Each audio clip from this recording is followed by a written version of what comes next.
¿Qué tal amigos? ¿Cómo están? En una edición más de los libros prohibidos. Y en esta ocasión estaremos platicando de Shadows from the Walls of Death, las sombras de la muerte en las paredes. Pero antes de platicar y antes de hacer esta narrativa, quisiera preguntarte, comentarte, ¿tocarías tú un libro? ¿Intentarías tocar un libro que desde su pasta y todo su contenido hasta alcanzar más de 80 páginas, todas incluyeran arsénico? Sí, ese veneno letal que en un tiempo se conoció como el rey de los venenos o tal vez como el veneno para los reyes. Y es que hay mucho que platicar de este gran tóxico letal, porque en algún momento, sobre todo a finales del siglo XVIII, principios del siglo XIX, ya habría sido utilizado por grandes personalidades como Aristóteles, que siempre sostuvo una dura enfermedad gastrointestinal y que de hecho llegó a recomendar en porciones muy leves, muy ligeras, el arsénico para las enfermedades gastrointestinales. O Hipócrates, que se dice que lo llegó a recomendar para enfermedades cutáneas, para enfermedades vaginales, para herpes e inclusive tiempo más tarde para la propia sífilis. Evidentemente, genios que sabrían que las dosis muy pequeñas podrían ayudarles y ser coadyuvantes, pero también hay rumores acerca de que la muerte del propio Aristóteles sería precisamente con este letal, tóxico arsénico. Porque además se sabe que se necesitan solamente el 0.15%, 0.15% de su gramaje para envenenar a una persona de 70 kilos. Es una porción mínima y sería suficiente para que esa persona empezara a tener síntomas muy relacionados con el reumatismo. Al principio podría tratarse de una convaleciente trayectoria dependiendo las porciones, adormecimiento en las manos, en los pies, en el sistema respiratorio, infartos, llagas en la piel y cualquier cantidad de dolencias previas a la muerte. Así es como actúa el arsénico. Y obviamente visto desde la óptica de una gran persona, que por el momento todos creímos que se trataba de un loco genocida, pero al contrario, estamos hablando de un hombre que dio hasta su último suspiro para demostrarle a la sociedad lo equivocada que estaba. Y te voy a contar por qué estaba tan equivocada la sociedad en aquel entonces, en 1870, cuando precisamente el doctor Ketzi era miembro del Consejo de Salud de Michigan. Él ya se había encargado de estudiar varios casos de intoxicaciones sin aparente causa, pero trataba de encontrar el común denominador en cada persona, cuando al final de cuentas, en todos los casos se trataba del contacto con un papel pintado. Y cómo no, si la tinta de ese papel contenía arsénico. En la portada de su libro, Shadows from the Walls of Death, Sombras de la muerte en las paredes, podemos apreciar un verde maravilloso. Y ahí voy a hacer un paréntesis, porque este verde esmeralda maravilloso era utilizado en decoraciones de interiores en el papel tapiz. Pero no solamente ahí, era utilizado en naipes, en juguetes, en cartas, en postales, evidentemente en los papel tapiz de los diseños de interiores, en sillones, en pasillos, en recámaras, en estancias. Lo más grave, en los libros de texto. Y he ahí la pregunta, porque yo soy de las personas, igual tal vez tú, que cuando le das vuelta a una página, tocas tu dedo y lo salivas para cambiar de hoja. Muerte inminente. Muerte segura solamente por salivar mi dedo para poder cambiar la hoja. Cuando el doctor Ketsi quiso crear esa conciencia, nadie, absolutamente nadie, en un mundo invadido por decoraciones de papel tapiz de color verde maravilloso que en su momento llegó a ser combinado con otros diseños, porque cualquiera hubiéramos querido combinar nuestros vestidos, nuestras paredes, nuestros juguetes, los de los niños, con esa tinta que fue tan utilizada y que inclusive llevó el apelativo al siglo XIX como el siglo del veneno. La historia inició de una forma muy cruel, porque la historia no inicia cuando él empieza a encontrar ese común denominador, cuando ve que en los almacenes, en las tiendas, en las bibliotecas, en las casas, en la ropa, se encontraba esta sustancia.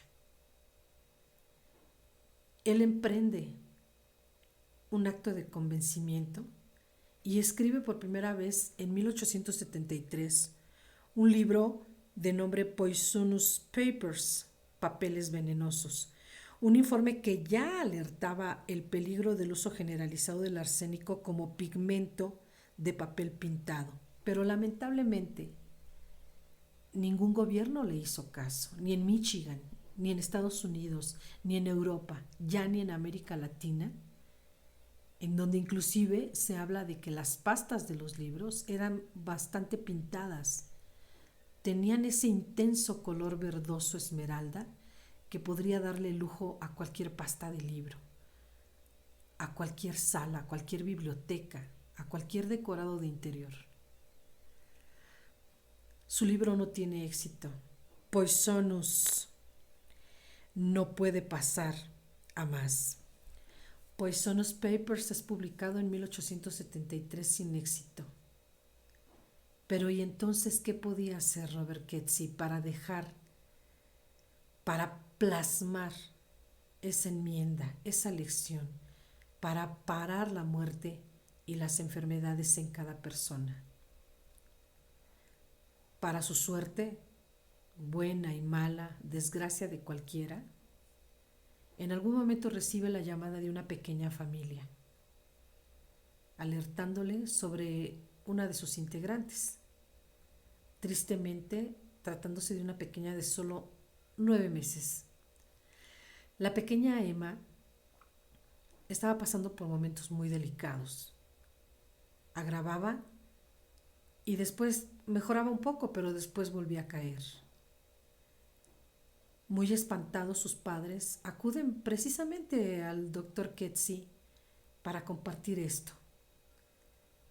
Para la fortuna de la pequeña Emma, el doctor Ketsi ya tenía bastante información y lo único que pudo hacer, o que le quedaba por hacer, era entrar a la casa de esta familia para darse cuenta que las paredes tenían tapiz de colores, específicamente con este pigmento verdoso en su mayoría.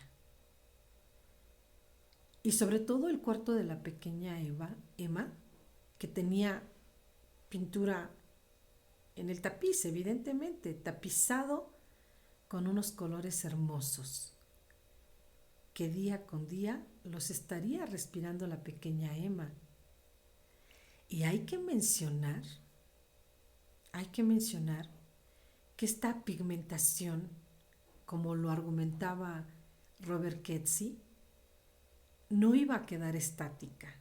Podríamos estar hablando de que la ropa de la pequeña Emma, de que los muebles, la sala, el pasillo, cualquier diseño aleatorio estaría contagiado, pigmentado.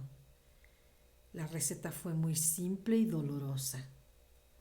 El doctor Robert Kedzie le habría pedido a esta familia que se deshiciera de todo eso, de libros, ropa, vestidos, evidentemente el tapiz. Y eso es precisamente lo que él hace que sea una decisión drástica y contundente. El doctor Robert Kedzie, solo un año después de su primera publicación, crea un libro con 80 hojas, todas ellas provenientes de almacenes. Porque lo que hace el doctor Robert Kedzie es arrancar un trozo de cada lugar, un trozo del papel tapiz, de almacenes, de tiendas de prestigio, de bibliotecas, de casas, de recámaras, de todos los lugares, evidentemente de libros de texto, de libros que ya estaban publicados, para recopilar alrededor de 86 páginas y alrededor de 100 libros extraídos de Michigan al mundo. A la fecha se sabe que quedan solamente 4 libros, que el doctor Kedzie se encargó de deshacerse del resto, precisamente porque la lección ya estaba tomada. Costó mucho trabajo, habría costado demasiadas vidas. El veneno era letal. Y Shadows from the Walls of Death hace su función y se encuentra ahora muy guardado en los anaqueles, en los búnkers o en lo que sea necesario, herméticamente guardado en una librería de Michigan y en la Universidad de Michigan. Son 4. Se dice que uno de ellos está en la Universidad de Harvard y otro más en algún otro sitio, rigurosamente sellados y guardados. Y para cualquier testimonio, para cualquier científico que quisiera saber qué contienen y constatar de la existencia del arsénico en su presentación, pues tendría definitivamente que ponerse unos muy resistentes guantes. Porque además, el testimonio no para ahí. Habría que saber que el arsénico, como yo te lo mencioné hace un momento, realmente mataba a mucha gente.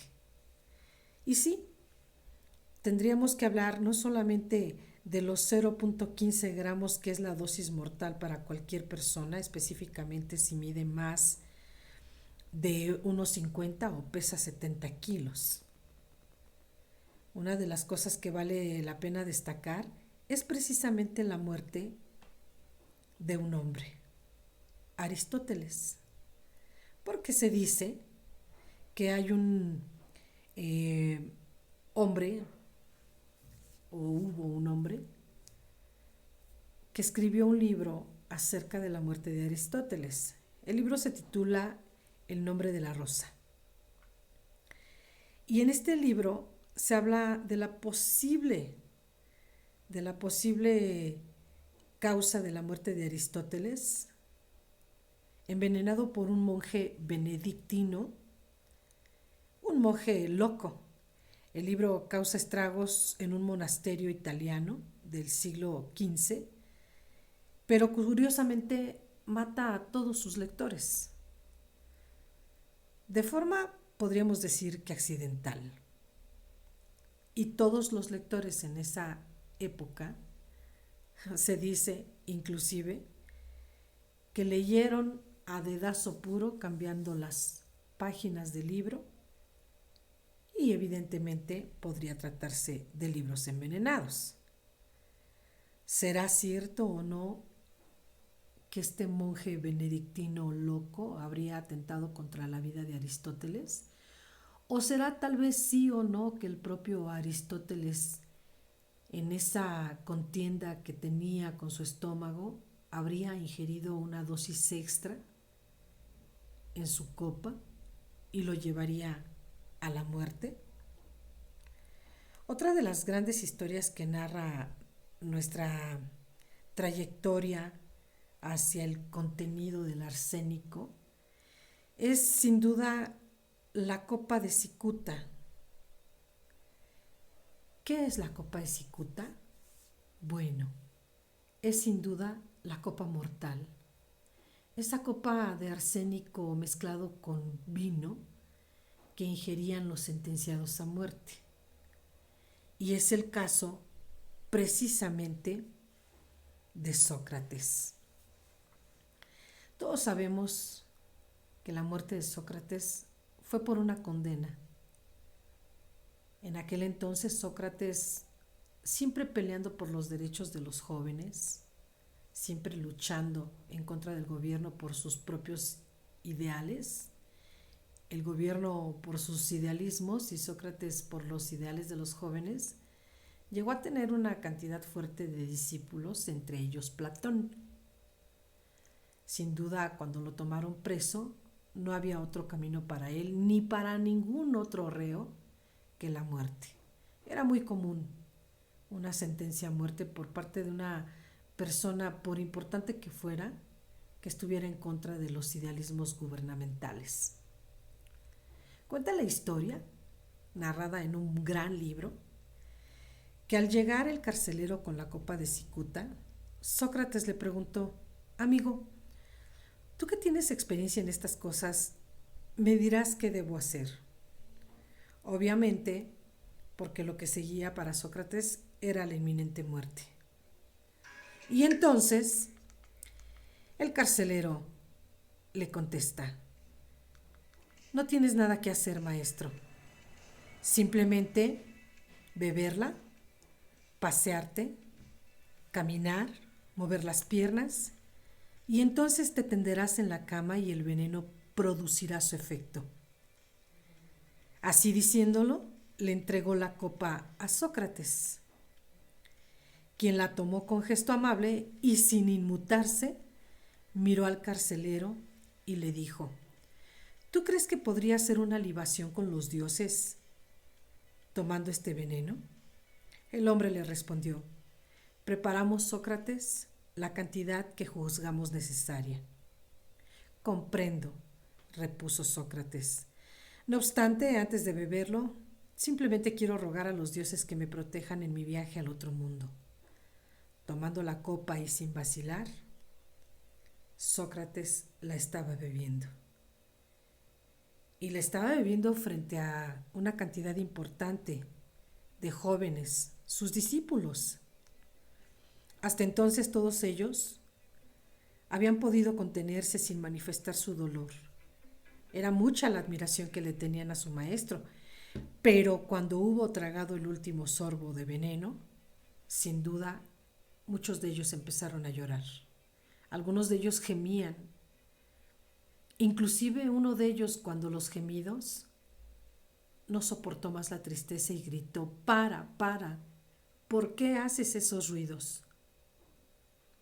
Lo que hizo que Sócrates, manteniéndose en calma, les dijo: tranquilos, calma, tienen que mantener la calma. Uno de ellos comentó: he mandado a las mujeres lejos de aquí para que no nos molesten. No me gusta su llanto. Yo creo que un hombre debe morir en paz. Así que Sócrates le dijo: entonces estad tranquilos y tened paciencia. Apolodoro se deshizo en llanto. Trataré de tener paciencia, maestro. Cuando los discípulos oyeron esto, se avergonzaron y reprimieron sus lágrimas. Sócrates continuó paseándose hasta que sus piernas ya no pudieron sostenerle. Entonces se tendió sobre el lecho, en la cama. El carcelero se acercó, le tocó los pies, preguntándole si aún lo notaba, y él contestó que no. Después le palpó las piernas y más arriba, diciéndonos: es que ya todo está frío, frío y rígido. Sócrates se palpó también, pero cubrió su cara. Empezó a ponerse frío de las caderas y, descubriendo entonces su cabeza que ya había tapado, dijo: Critón, ahora que me acuerdo, creo que le debo un gallo a Esculapio. Gritón contestó: se pagará, no lo dudes, maestro. ¿Quieres algo más? Pero Sócrates ya no respondió. Al cabo de unos cuantos minutos, parecía que se movía, y todos los que le rodeaban, entre ellos Platón, lo destaparon. Para entonces Sócrates ya tenía los ojos fijos y Gritón le cerró la boca y los párpados. Así es este signo de mortandad por parte de este letal veneno. Así es como acababa con todo. Shadows from the Walls of Death es un gran libro que habla de los hechos e inferencias que preceden, con muestras de papeles pintados en arsénico. Un libro publicado en 1874 por el Dr. Robert Kedzie, que falleciera en 1902. Lo que hay que mencionar entre todo esto es que la portada lo dice claramente. No hay forma de causar un engaño a nadie. Este libro lo toma como advertencia. Cualquiera de nosotros que quisiera hojear ese libro, primero que nada encontraríamos el verdoso en sus hojas. Y cualquiera que quisiera podría comentar lo que dice en su portada. Una gran advertencia que además no se alcanza a percibir, pero no por el viejo del material, no por la antigüedad del libro, sino porque el arsénico es capaz de absorberlo todo. Y pese a la cantidad de tinta que empleara Kedzie en su portada, en donde dice: este libro contiene arsénico, papeles absolutos con veneno. De eso se trataba, de crear una importante advertencia. Y la historia lo dice una y otra vez. Se puede decir que ya por parte de la Universidad Nacional de Medicina en Michigan se hizo una gran investigación, página tras página, colores que revelan que el papel pintado contenía arsénico. Y afortunadamente en las recientes investigaciones hechas con rayo láser se ha podido reconocer que más de 800 libros en diversas bibliotecas de Michigan tenían ese contenido. Y no se trataban de Shadows from the Walls of Death, sombras de la muerte en las paredes, sino cualquier otro libro. E inclusive se ha hecho conciencia porque algunos de los libros que se encuentran principalmente en las universidades de Michigan, en Estados Unidos en general, se vendían con esas pastas gruesas de color verde. Y afortunadamente, al tiempo y con la ayuda del láser y con las medidas existentemente precautorias, se ha podido detectar el arsénico, sobre todo en materiales de ese siglo, de principios del siglo XIX. Y lo más entrañable de esta historia es reconocer que este libro contiene veneno, veneno puro, pero también hay que reconocer que contiene el trabajo de un héroe, de un hombre que, de no ser por su persistencia y su trabajo en crear este material que él mismo destruyó, del que solamente sobreviven 4 copias, no sabríamos qué habría pasado consecuentemente en todo el siglo XIX. Y tal vez la ignorancia de la gente o del propio gobierno de no saber ni siquiera de qué se trataba. evidentemente para la muerte del doctor Ketsi, muy seguramente no sabríamos qué podría ser el resultado, porque hay que recordar que el doctor Ketsi murió en 1902 y no se llevó el secreto a su tumba, se convirtió en un gran héroe. Y entonces Shadows from the Walls of Death es un libro prohibido. Y bueno, pues yo te estaré mostrando otros libros prohibidos más, por supuesto, a través de esta emisión especial de los libros prohibidos. Hasta la vista. Yo soy Cristina Vargas.